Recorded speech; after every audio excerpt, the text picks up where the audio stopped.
So the best definition of long term is from the day you are born to the day you die and pass on your wealth to the next generation. Warren Buffett, the wisest investor on earth, has said that time horizon is one of the most important factor if you want to really compound wealth.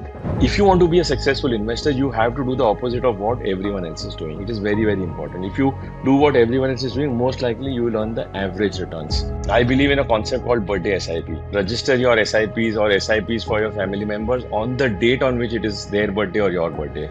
Then it becomes a slightly more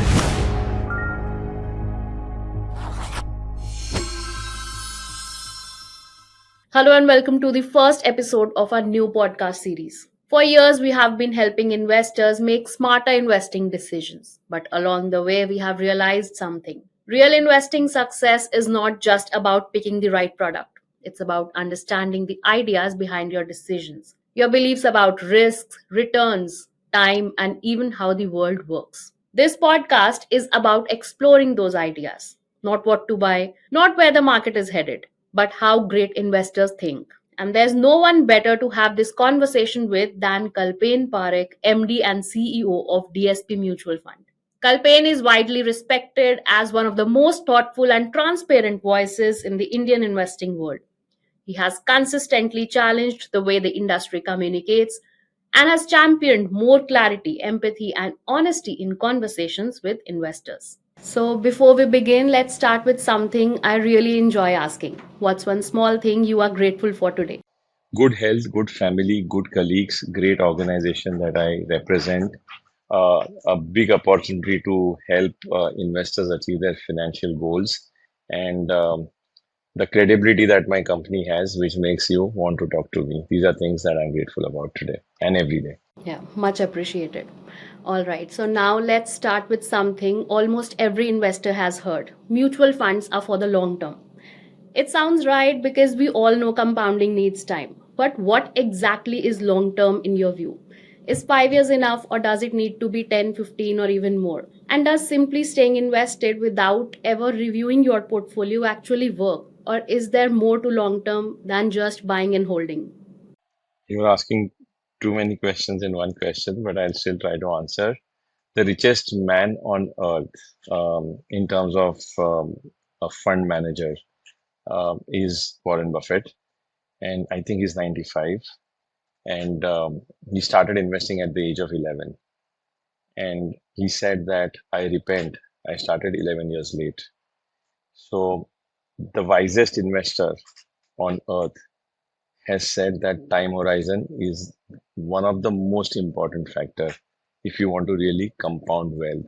If you want to create huge amount of wealth, time is very important. The second point that he says is that 2000 books are written on me. People buy my books and give it as gifts to each other. People keep my books on their shelf behind. People, take quotes from my books and put it on WhatsApp forwards or put it on presentations. But the most important message of my books is time horizon. Invest for long term. He says I've been invested for 80 years, and that is my success. So I want to use that example, and it's a very credible example that I'm bringing. It's not a random example. That the richest man on earth says that one of the most important variable for wealth creation is time. Some other investment great has also said, I don't know if it's Buffett only or someone else, that time is an enemy of a bad business. Time is a friend of good business. So if you are invested in the right mutual fund and the right asset class, then time is a great friend. If you are invested in the wrong fund or the wrong asset class or the wrong choice of stocks, then time becomes your enemy. Then the sooner you get out and correct your mistake, it is better. So each of these, motherhood statements of investing hold true, but with some context or some layering. So, in summary, time horizons are very important. Being long term is very important. What is long term for me? Real long term, so the best definition of long term is from the day you are born to the day you die and pass on your wealth to the next generation. If you are fortunate to have enough savings and wealth creation, and In today's time, the beauty is that many investors, many of your young listeners, when they get married and they become a parent, a father or a mother, they actually think of starting an investment for their kids, which means at least the next generation of theirs is starting on day one without losing any time of compounding. So that is the importance of length and time, and the longest long term can be multi decades, 50, 60, 70 years. Having said that, we can't wait in life to fulfill our goals or achieve our goals or spend for our goals and do everything in the 70th or 80th year of our life. We have goals at different points in time. We have short term goals.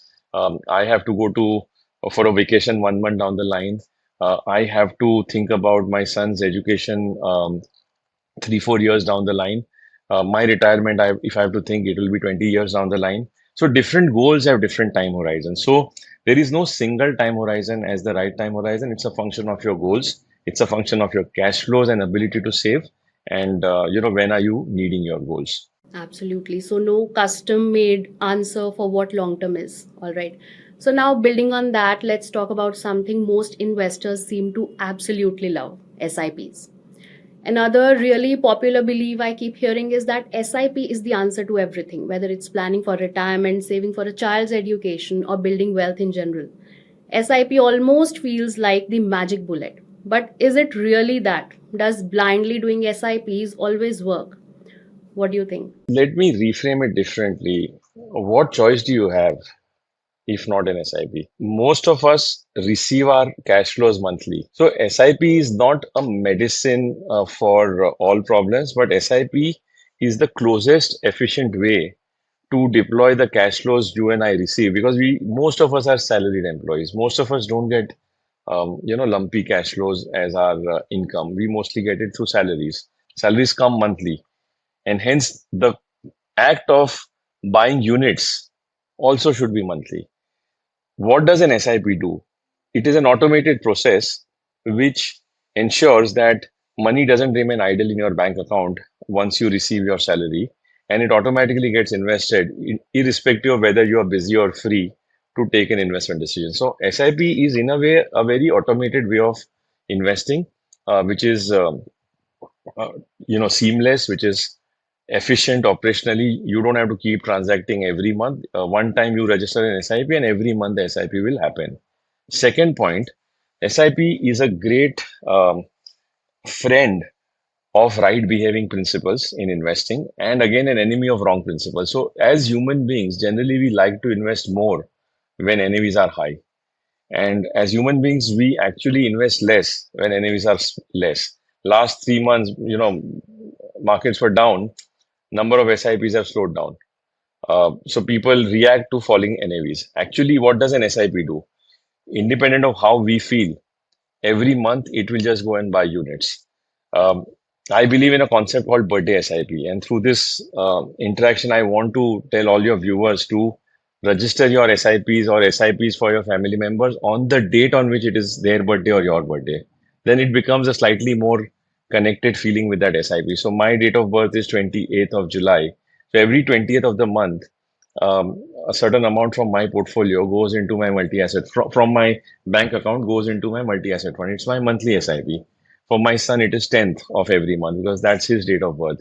Now, what does an SIP do? Imagine September to February, last 4 5 months, when markets were falling 5 5 10 10%. We would have said, let's not do our SIP. Let's stop our SIP, or let's stop investing. Let's not put our new cash flows. But what does an SIP do? Without asking us, without worrying how we are feeling on that day, it will do its job as is mandated. Its job is to acquire units. So if you want to be a great unit collector, which means collect lots of units in your life, in the early phase of your life, so that in the later phase of life, when NAVs rise, you create wealth. Because what is wealth? It is units into NAV. So if you want to collect lots of units, you need to invest more when NAVs are falling. And that is exactly what SIP does. Likewise, when NAVs are rising, also it will buy more units, but it will not buy, unusually high number of units. So SIP is a very optimal way. I won't say the only way or the best way, but it is the most suitable way to invest for salaried employees and for those who receive monthly income. Having said that, SIP also has volatility because you're doing SIP in equity as an asset class. If you do SIP in a hybrid fund or a multi-asset fund, the volatility will be slightly lesser, but it still will fluctuate compared to investing in fixed deposits or bonds. And I'll give you one statistic. If you have invested, if you were an investor, let's say for the last 25 years, um, in a small cap index. I'm using small cap right now because most SIPs right now are happening in small cap funds. Um, 18%, and if let's say your time horizon was 3 years, 18% of times you would have earned negative returns uh, on a rolling 3-year basis. If you increase the time horizon to, let's say, 5 years, the number of 18% will drop to 7%. It still means for 7% of times your returns could be negative, even though you invested for 5 years. So it doesn't mean it will not give you temporary negative returns, but they are temporary. They are not for long. And if you keep a minimum time horizon of, let's say, 7 years, then you would have never earned negative returns. But you still would have earned returns lower than fixed deposit. So SIPs does not eliminate fluctuating returns. It doesn't give you a straight line return. Nothing in equity will give you straight line return. Equity returns are volatile. They'll be negative at some points in time. They'll be moderate at some points in time. They could be lower than FDs at some points in time. But over a 10, 20-year period, they are generally, at least in India, returns have been double digit and better than inflation. And that is ultimately the only reason why we are investing in equity funds. So, is there any way for investors, maybe if they combine valuation and asset allocation, to get rid of or to avoid the negative returns in their SIPs? Okay, so let me ask this question that do investors have the wherewithal to understand valuation as a concept? Most investors don't. It's not very natural for us, right? Even I didn't 20 years back. This gratefulness, my gratefulness to the industry that I learned all these things. Now, a lot of us, so it's very easy for me to say that yes, valuation and asset allocation should be combined. It should be combined, but it's not easy for investors to understand these dimensions. Valuation itself is very nuanced. What uh, interpretation I had of valuation in the year 2000 became completely different in the year 2007 8, became completely different in 2013 and then 2018. So every 5 years you learn newer and newer nuances. So, but having said that, my belief is that if you can ignore volatility, then do SIP in an equity fund, because in the very long term, equity as an asset class generally delivers superior returns to other asset classes. If you want slight reduction in the path of your returns, then you go to a multi-asset fund, which will, reduce the volatility by diversifying across asset classes. And multi-asset would mean Indian equities, global equities, gold and silver, and bonds. So it will reduce the volatility, but it will also reduce the long-term return. So if equities in the long term on an average have earned 12 to 14% return, multi-asset funds on an average could earn 10 to 12% return, or hybrid funds. So you can, you have multiple choices depending on who you are as an investor. So what's right for me may not be right for you, and vice versa. So if you can ignore volatility, prefer SIP in an equity fund. If you want moderate volatility, prefer a hybrid fund or a multi-asset fund. Number two, um, today's valuation actually does not matter if you're doing an SIP, because let's imagine that you're doing a 20-year SIP from today for the next 20 years. Now, 20 years means you are going to invest for the next 240 months. So today's valuation will impact only the first installment. So 1 divided by 240 installment, 1 divided by 240th installment will have today's valuation. Tomorrow's valuation, which is 1 month later, if markets are at same valuations, fine, but they could be higher or lower. So actually, the beauty of SIP is that it generally makes valuations less important. It takes away the need to understand valuation. It ensures that even if you don't know anything about the valuation, you can still take advantage of market fluctuation and market growth, combination of both. So I think you should not worry. Alternatively, you can choose funds or fund managers who themselves are valuation respecting. So, for example, my personality and my belief system in investing is the belief system of sensible value investing. That I would want to invest with those managers who buy good quality companies at fair valuation, and who will be okay to give up opportunities in the market if they are not available at fair value. So when I do an SIP in a fund like this, and I actually do that, it solves for valuation automatically because the fund manager is more valuation respecting, or the design of the fund is such, and the fund in which I do my SIP or my son's SIP, the design of the fund is any stock, however good it is, if it is in the higher bands of valuation, it will not invest. So you can, the beauty of the fund industry is you can choose whatever you believe in and create that in your investment portfolio. Exactly. So basically, keeping it simple with SIPs, since most investors don't understand valuations, asset allocation. And of course, if they do, they can always select the fund of their choice. So, since you spoke about volatility, now let's talk about something that truly tests investors' patience, the market corrections. We often see this pattern play out. Markets go south, panic builds, and people start redeeming, and suddenly everyone from media to social media today is saying volatility is your friend.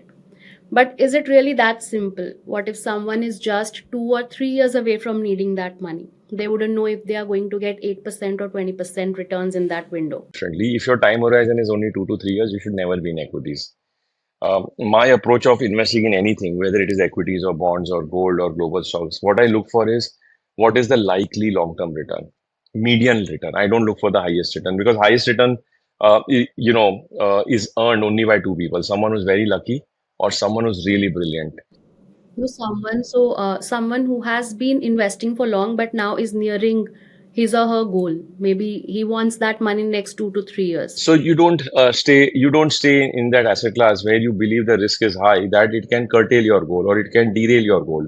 So if I have to buy a home in the next 2 years, and I had to buy a home, let's say in 2021, so 2019 onwards, and some of my past investments were all in fixed income or in very conservative hybrid funds, where even if markets were to fall, the capital value wouldn't fall much. And at least in fixed income, I knew that whatever is the yield of the portfolio, 6-7%, I'll earn that annually. So that part of my goal was through a debt fund or through a very conservative hybrid fund, which had a lot of hedging options. Um, so that's how you solve, and that's what I said. That today every mutual fund has 40 schemes of different risk appetites, of different paths. The path is very important. So in a 2 year goal, you have to have some part of enough part of your portfolio which can fulfill that goal, even if markets were to shut down.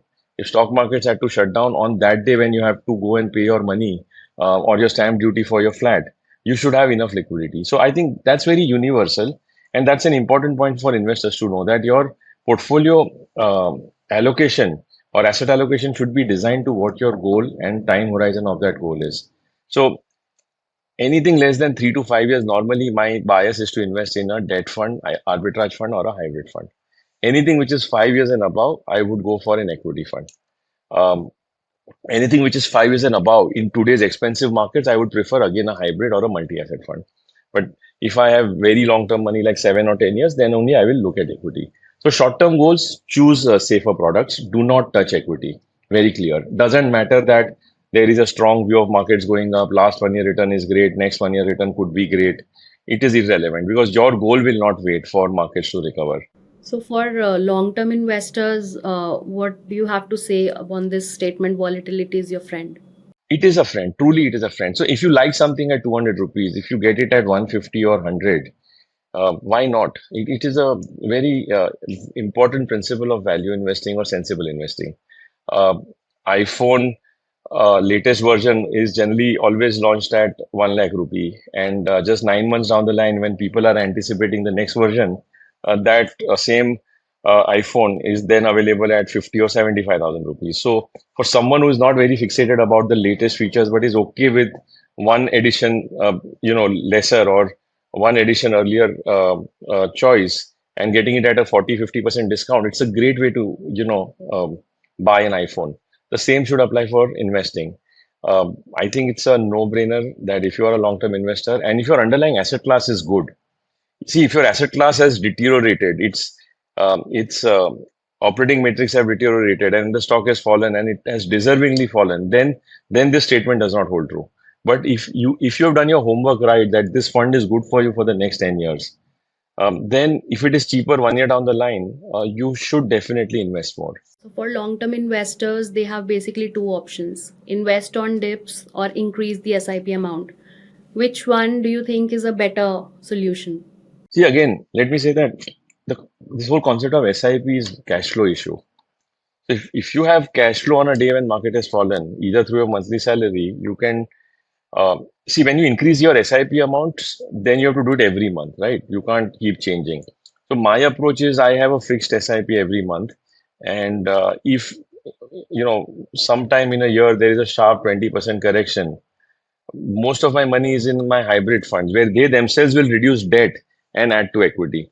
So there are ways in which you can do it. So if your one option is to increase the ticket size of your SIP, top it up. A better option is whatever cash flows you have in that month with a longer term horizon, but because there is a dip, use the dip to increase number of units.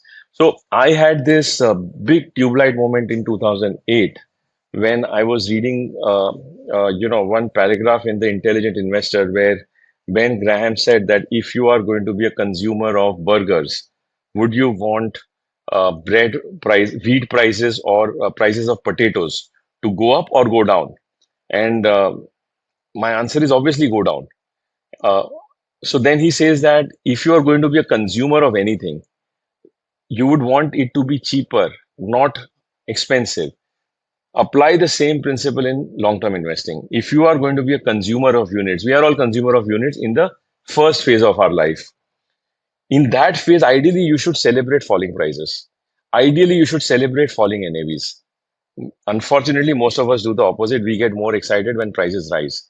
Now, this is the way I have learned my investing. It took me 10 years to get this, powerful epiphanic moment that if I'm going to add more and more units every month for the next 10, 20 years, I should be happy when prices fall.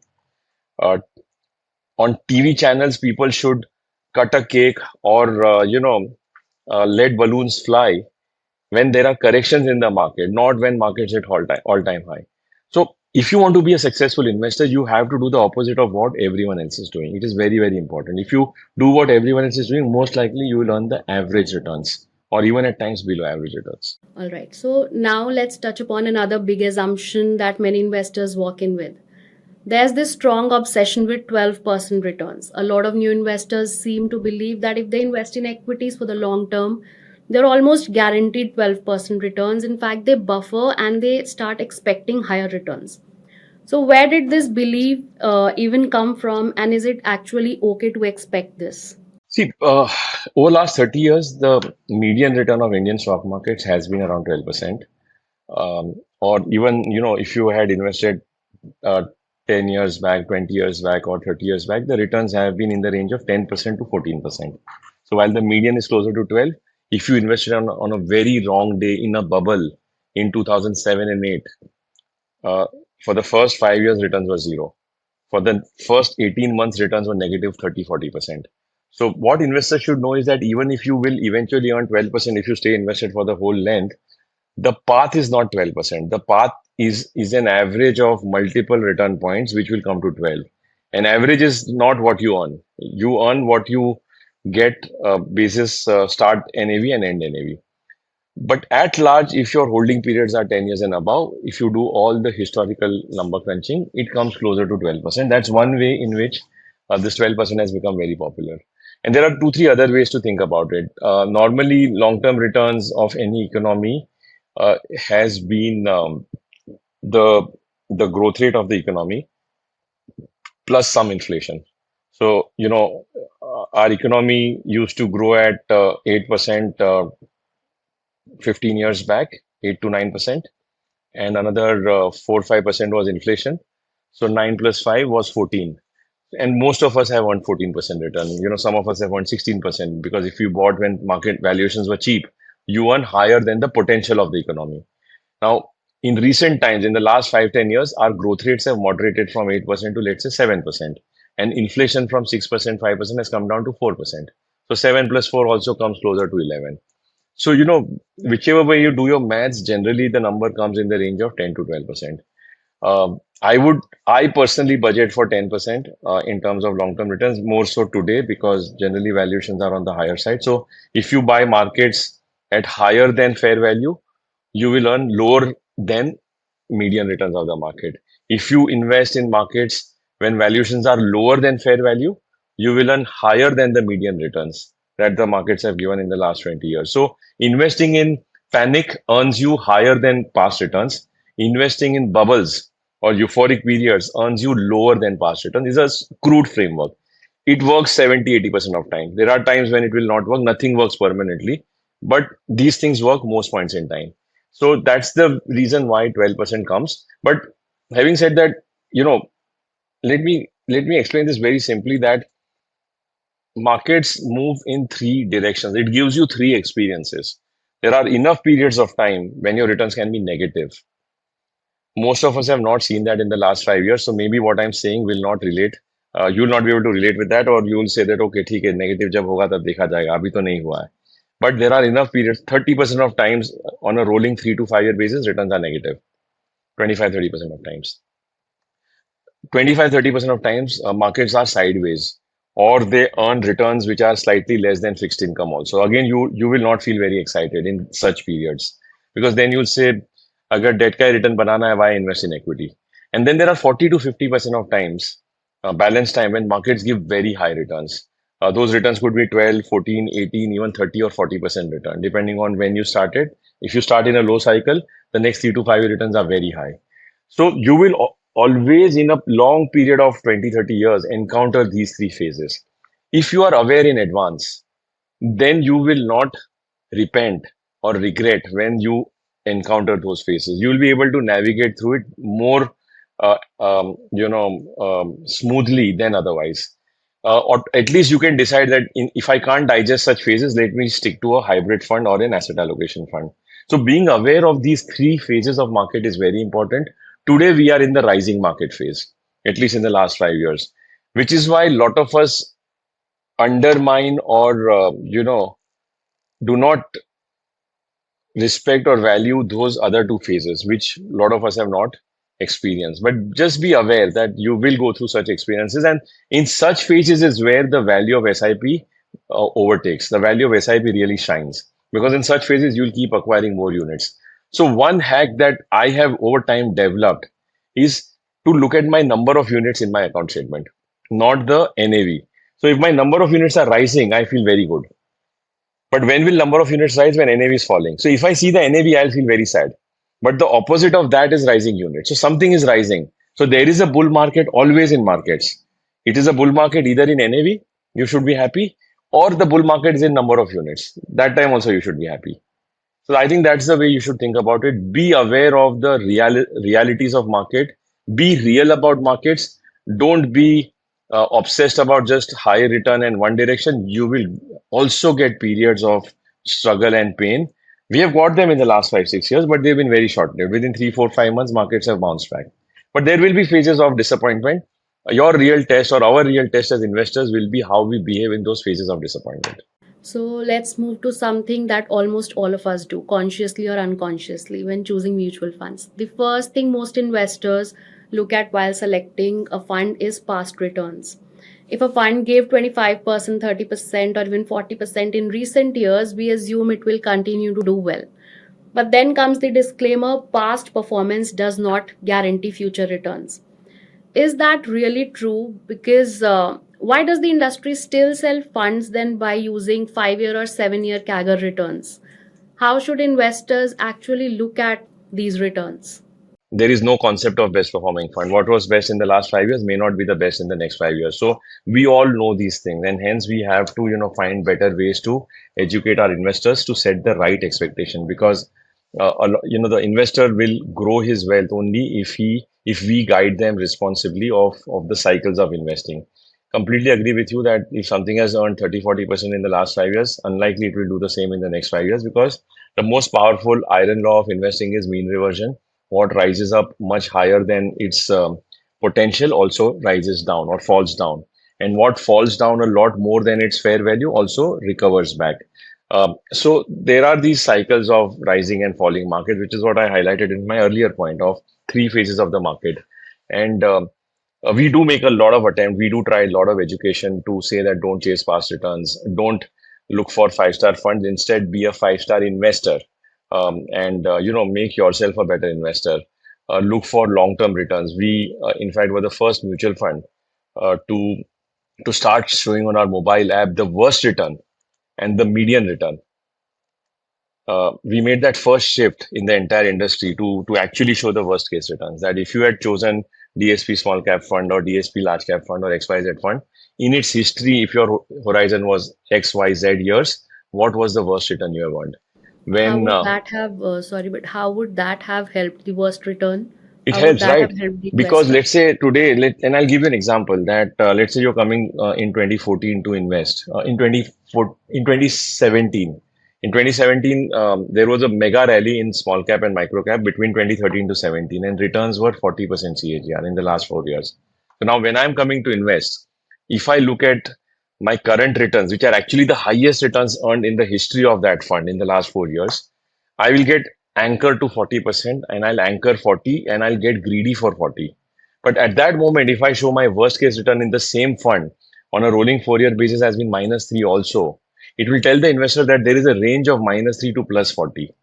And then when I show median, median is the return that most investors earn most often, or few investors earn most often. And the median return is closer to what are the odds of you earning if you come for that desired time horizon. So this worst return actually also tells you that you can't extrapolate the last 4 years of good or bad returns. That was the intent. The second point, I'll give you an example. When we reopen, so we and especially when our microcap fund was rated as the best fund in the world, and because its last 4 year returns were superlative, 40%, and we knew these are not sustainable. We shut the fund. We actually told investors this is not the best time to invest. And many funds have done that. So it's not just DSP. Many funds in the last many years have behaved extremely responsibly to guide investors not to get greedy. Unfortunately, human beings are greedy investors. So those who can curtail that greed at the right time will learn. And no doubt it is our responsibility as a mutual fund to guide honestly and objectively, but it is equally the responsibility of the investor not to chase greed. I urge you to, promote this point that the worst question to ask is show me the top five funds. Top returns, yeah, top That's the worst question to ask, and that's the first thing to demolish on all digital websites. Number two, like I said, when we shut the fund and 4 years later, the NAV of the fund had fallen another 40%. After rising 40% for 4 years, it fell by 40% because markets normalized and then COVID happened. And then we reopened the fund because we felt these are now great entry points.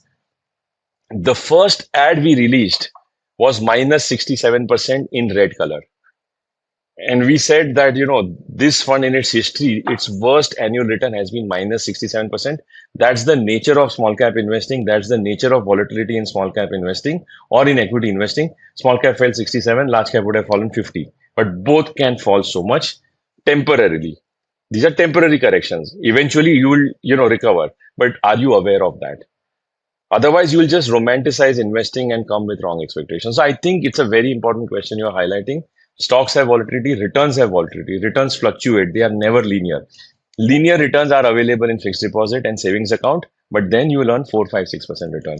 But to earn 12 to 14 to 16%, you have to embrace volatility. Someone wrote very beautifully on LinkedIn yesterday that equity is beautiful and equity is also temperamental. So you can't get the beauty of equity without the volatile temperament of equity. And volatility means what? High returns will be followed with low returns, and low returns will eventually be followed by high returns. So you have to be through all cycles. And that's where SIP becomes very important. Because in periods of correction, at least SIP is loyal to equity. And that loyalty is rewarded eventually. exactly. So you highlighted a wonderful point that the best funds, where people ask for best funds, should be demolished. But the regret is that it is also the most searched term keyword on Google. So, okay, moving on to so But let me respond to can that. the That output? let me Yeah, respond to yeah. that. You're right, but why? It is a regret that people search for it. But equally important is when people search for it. If we answer by saying that we will give you which were the best funds in the last 5 years, but 90% of times the best funds in the last 5 years are not the best funds in the next 5 years. Now, do you still want to continue with your search? And then take it ahead. So can we instead do the comparison with the benchmark? Because we have seen that people also compare the fund with the performance of the benchmark. But then the hard thing here is, even if the fund has fallen, as long as it has fallen less than the index, it is called an outperformer. So is and it is not always a result of skill. So how justified is it when we compare the fund to its benchmark and we say that even if it's fallen but it's less, it is an outperformer? It is too complex for me to explain to you the meaning of alpha. Fund has fallen lesser than others. Having said that, what why make it complex? We had a very beautiful campaign a couple of years back. We said till you find the best performing fund, just index. If you can't, if you don't have the wherewithal of doing this homework or knowing what are the right questions to ask, it means you're not ready for active investing. So acknowledge that, accept that, and start with an index fund. Index fund will take care of most investors. It will do probably better than most investors' direct stock portfolios. Most direct stock investors over long periods of time have earned single digit return, but Nifty has earned 12% return. So start with index first till you find, till you gradually. So your KG should be index fund. Then your first, second, third standard will come. Or start with an advisor and then, decide how you want to build your portfolios. And then over time you learn. Now, if you want to do active investing, you need to know how to choose an active fund manager. Now, your problem is there are 1,500 schemes in the industry. How will you choose which three are right for you?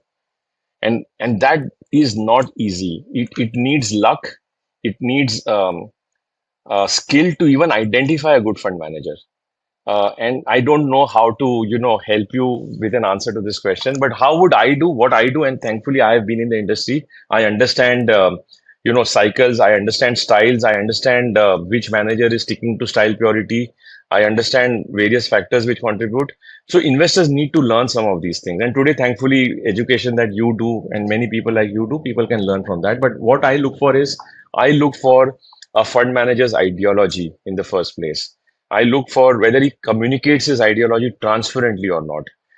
He should be willing to communicate very transparently every time he talks on television or he writes a letter to me or he's putting up his ideology on the website.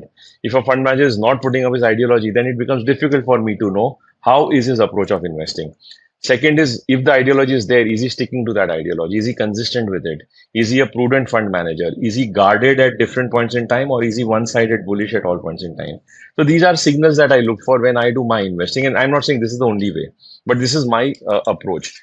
And does the fund manager do better in falling markets? Because I believe that disciplined investors are generally conservative investors. Disciplined money managers generally lose less money when markets fall. And in the journey of compounding, losing less in falling markets is actually a virtue because you can then come back in the game and let your money compound faster.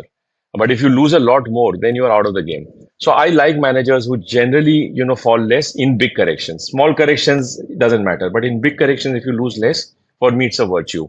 A fund manager who puts his own money in his schemes is a badge of honor. Is a very good stamp for me.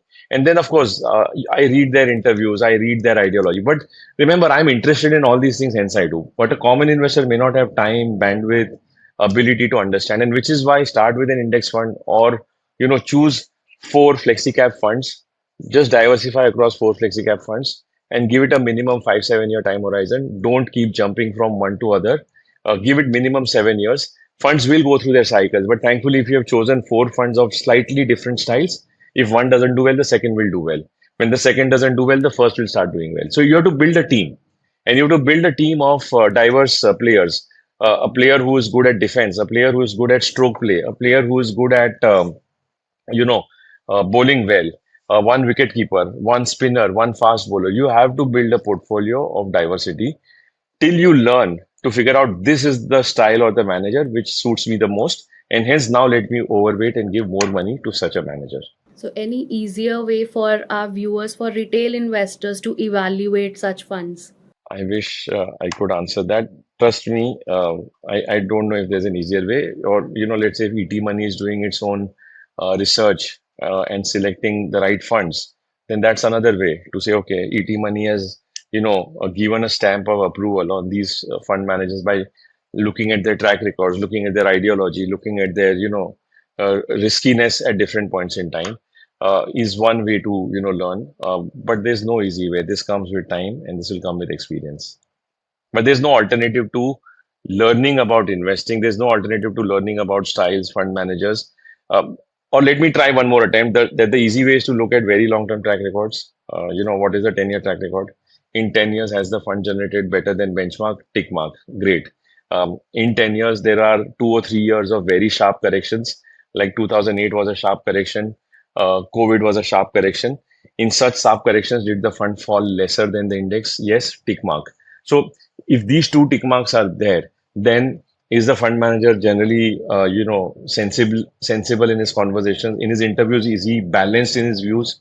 Does he understand risk and talk about risk and risk management, or is he just always bullish? If the answer is balanced, third tick mark, then go ahead and invest, and then hope that in your tenor of next 5 or 10 years he's able to maintain that consistency. So that this is a more simplified version of what you can look for. Because at ET Money also our primary focus is on funds that fall less. Yes, Okay, I've so you seen some also of spoke your. about, yeah, thank you so much. Okay, so you also spoke about small cap funds. Another compelling statement is it is often said that young investors should look at small cap funds because they deliver the best returns over the long term and because young investors have time. But small caps can be brutal as well. So, what would you suggest young investors? See, my view, Amit, is not about investing happening from a age dimension. Uh, Even, for example, let's say for my father who's 79, 80 years old, he has retired, he has no new income, because he has no salary coming. He is going to pass on his money, let's say, to my sister, to my brother, to his grandsons. And the time horizon again is next 20, 30 years. So even his portfolio can be of small caps. Or if suddenly, let's say, there's a sharp correction in small caps and stocks are very cheap, and you have a 3 to 5 year horizon, even for old investors, small caps can be right. On the other hand, let's rewind back to 2006-7, which was a similar frenzy for mid caps and small caps. Not exactly similar, but reasonably more aggressive than what we are going through right now, where very weak small and mid caps had actually run up much more sharply. Now, small caps are for younger investors because small caps have growth. Let's apply that to 2007 and 8. Whoever invested on that day for the next 10 to 12 years, the actual returns were less than fixed deposit in the small cap index. Many small cap stocks lost 60 to 80%. Many of them did not even recover back. So the starting point of investing is not market cap, according to me. I don't do market cap based investing. The starting point for me is not that this is a large cap fund or a small cap or a mid cap fund. The starting point for me is, are the companies that you are choosing in your portfolio of sound quality? Is the management of this company respectful of shareholders and their wealth? Are they sharing the? Are they able to create cash flows from their business, and are they willing to share these cash flows to the shareholders? Are they honest and prudent in their running of business? So that is my first condition. And if such companies come from the small cap universe, great. If they come from large cap universe, great. I'm indifferent to the market cap. So I want people need to unlearn this whole template that small caps make money over large caps or large caps are safe. Bad companies are unsafe, good companies are safe. So the starting point should be the quality of the company and the valuation that you pay. So in 2000, I gave you the example of the small cap 50 and the small cap 100 index. In fact, since that day till today, the small cap 50 and the small cap 100 index, the return is 6% and 8%. 18 years, 17 years have gone, and the returns are still less than fixed income in the small cap 50 and the small cap 100 index. The small cap 250 index, I think, has earned around 11 or 12% return. But active small cap funds, which respect quality, which eliminate poor quality, which respect valuation, they have earned between 14 to 16% return in this period. So my bias is for understanding the quality of businesses and valuation and not the market cap. And I don't, I urge you not to get carried away with motherhood statements sometimes that small caps are for young investors or small cap make more money. Small caps also lose more money. And small caps are volatile, large caps are safe also is half truth. Because in this correction, many large cap stocks have fallen between 30 to 50%. And small caps have actually gone up. So it is contextual, company by company, portfolio manager to portfolio manager. You should not generalize. You have actually simplified it that shun the market cap style of investing and focus on good versus bad companies. But still, I would want to dig in. So, the return differential in the long term, if you look at the mid cap funds and small cap funds, is not that significant. So, is small cap investing really worth the pain, or do mid caps do the same job for the investors? Okay, so actually, I won't say that, and let me see if I can, use some data to convey my point of view. If you invest in a good small cap fund, and if you are a very long term investor, uh, even a 1 or 2% differential can be 2x or 3x of your portfolio value. So after 20 years, if your portfolio value has reached X lakhs or X crores, and if you want 2% more in a better managed small cap fund or a better managed mid cap fund versus a diversified or a large cap fund, that extra 2% could mean your portfolio value is not X but 1.5 or 2x. Because 1 or 2% extra compounded over 20 years can have significant impact. So 1% extra return is not too less. So I believe that well-managed small cap funds do have virtue, do have a place in portfolio, provided you know how to choose them and at what points in time to choose them. So today, if you invest in mid and small cap funds in a market bubble, most likely your long-term returns will be same as large caps. But if you invest in small and mid cap funds in a market crash, when they have also fallen much more, and when their valuations are very, very low, from such starting points, small and mid cap portfolios actually deliver more value. So again, no one single answer. There is context, then there is nuance. And I would say that 1% extra return or 2% extra return is a huge differential over a very long period of time. You should not undermine that. So, can we say we need to know the entry and exit while investing in small caps? That Okay, so could be these two. that is true for again equity as an asset class because generally when markets become expensive, everything becomes expensive. See, even today, um, even today, if you take out banks and energy stocks, large caps are expensive compared to what their fair value is. Mid caps are more expensive. They are expensive, but they're slightly more expensive than the large cap, ratios. Small caps also are expensive. Everything in the market is expensive. So if you buy expensive, future returns will be moderate, whether in large, mid, or small. So like you said few minutes back, that it is not the market cap which matters. It is at what price you pay. If you are paying an extreme price, but if you are buying somewhere in the middle where it is not very cheap, not very expensive, but companies have reasonable profit growth rate over time, and if your time horizons are very long term, then the start point or the end point doesn't matter. So all I'm trying to say is that if your time horizons are very long, start and end point is less relevant. um, Only in one condition: if you are buying at extreme bubble points, then your starting point is important, because you buy into a bubble and suddenly there's a 40% correction. It means you have to first earn 100%, 80 to 100% to just come back to your starting value, and then the compounding journey starts. So avoiding very sharp drawdowns is very important. Or on the other hand, it is 2008 a 9 low or COVID 2020 low. Small caps have come down to 12, 13 times on earnings. Then that is a great start point to earn significantly higher return than anything else. So at extreme points, avoid buying at high valuations or avoid selling at low valuations. In fact, invest. And in a very simple way, what I would say is that when markets are very expensive, my bias is for hybrid and multi-asset funds. When markets are very cheap, my bias is for small and mid-cap funds. In the middle, flexi-cap funds will take care of everything else. Now let's move to something more about investor behavior. So something we see all around us. Despite all the awareness we have today, many investors still hold 10, 15, sometimes even more funds in their portfolio. The common thinking is that more funds means better diversification. How do you view this? Of course, more funds. Question is, how more funds does not necessarily increase your returns or reduce your returns. And more funds, if they are investing in the same stock, same 40 stocks, or huge overlap of 40 stocks, it's not giving you any extra delta. So I don't think you need more than 4 or 5 funds if you have chosen them well. Um, Beyond that, it doesn't add any incremental value, is how I think about it. Okay, so what is the any way to declutter the portfolio for our viewers? How can they declutter? How can they get rid of this 10, 15 funds in their portfolio? Any simpler way to declutter their portfolios? So I think two things. One has to do incrementally invest more in the best four ideas of those 10, or in the four ideas which you relate a lot more with. Let's say today you have a 10 stock, 10 mutual fund portfolio. I normally hesitate to get out of any portfolio because then you have to pay tax and you lose compounding on that tax. So I would at least not get out unnecessarily unless there's a strong reason, that fund has, fundamentally was a wrong fund in the first place. It is not suiting my risk. Then start by pruning that list first.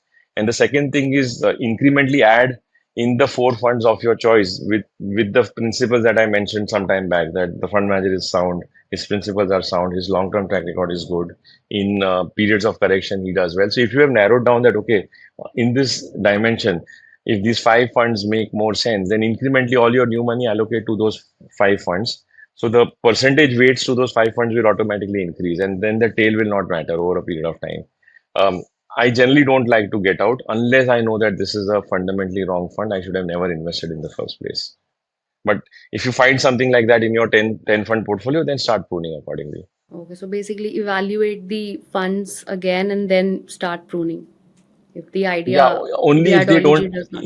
only if they are, really bad funds or below average. Because see, to be honest, it's very difficult to judge which fund will do well in the next 10 years. So, I may have chosen the best criterias, best managers as of today, basis the last 5, 10 year history. But there are times when even that fails in the next 5, 10 years.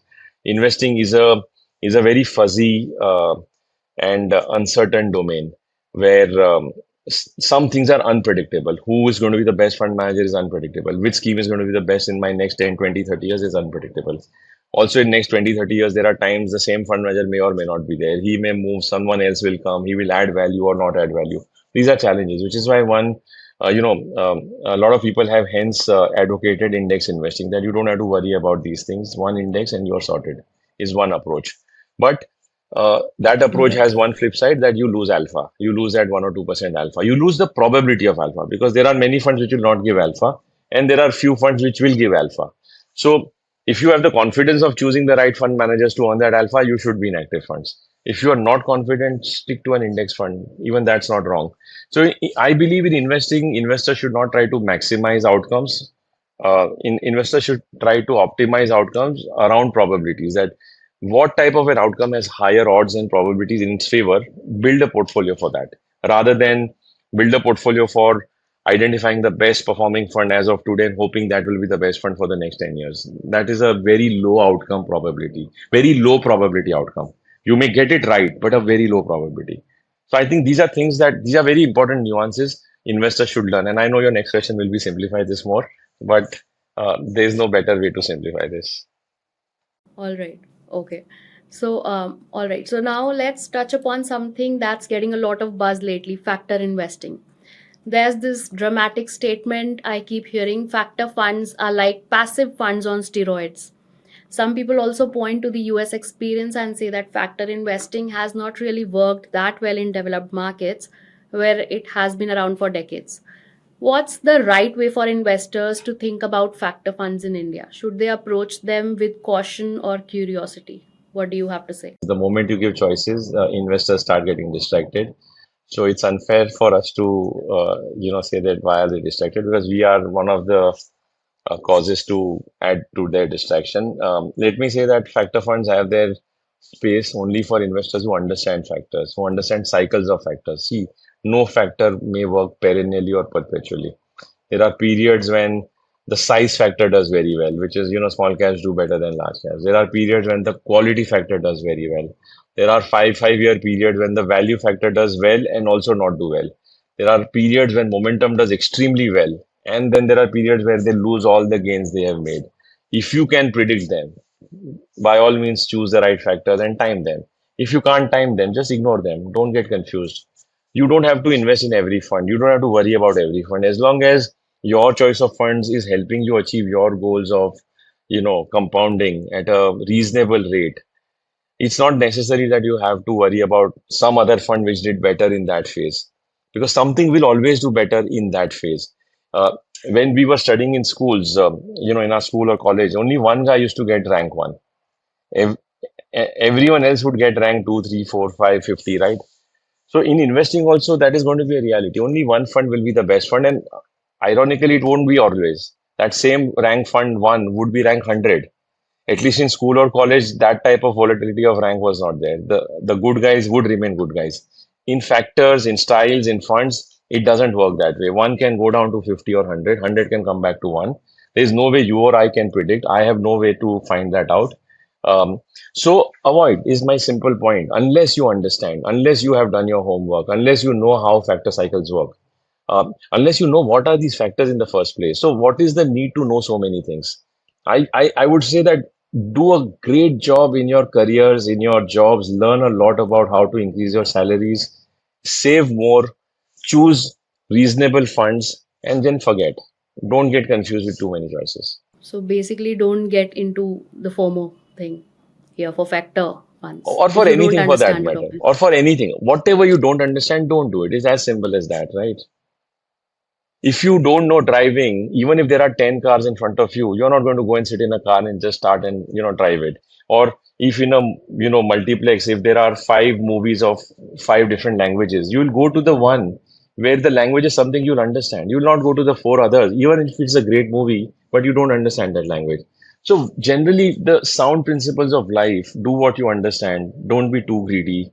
Have reasonable expectations. Don't have unreasonable expectations. Save more, save for long. These are the rules to be very first about. Everything else is futile. It's great for conversation, but won't add value to your outcomes. So basically, the mantra is keep it simple when it comes to investing. That was highly insightful conversations. Thank you so much for your time. Thanks for having me. It's always a privilege to hear from someone who brings such honesty and depth to the world of investing. We look forward to many more conversations that challenge, clarify, and truly help our viewers, the investors. Until next time, stay curious, stay disciplined, and happy investing. Mutual fund investments are subject to market risks. Read all scheme related documents carefully.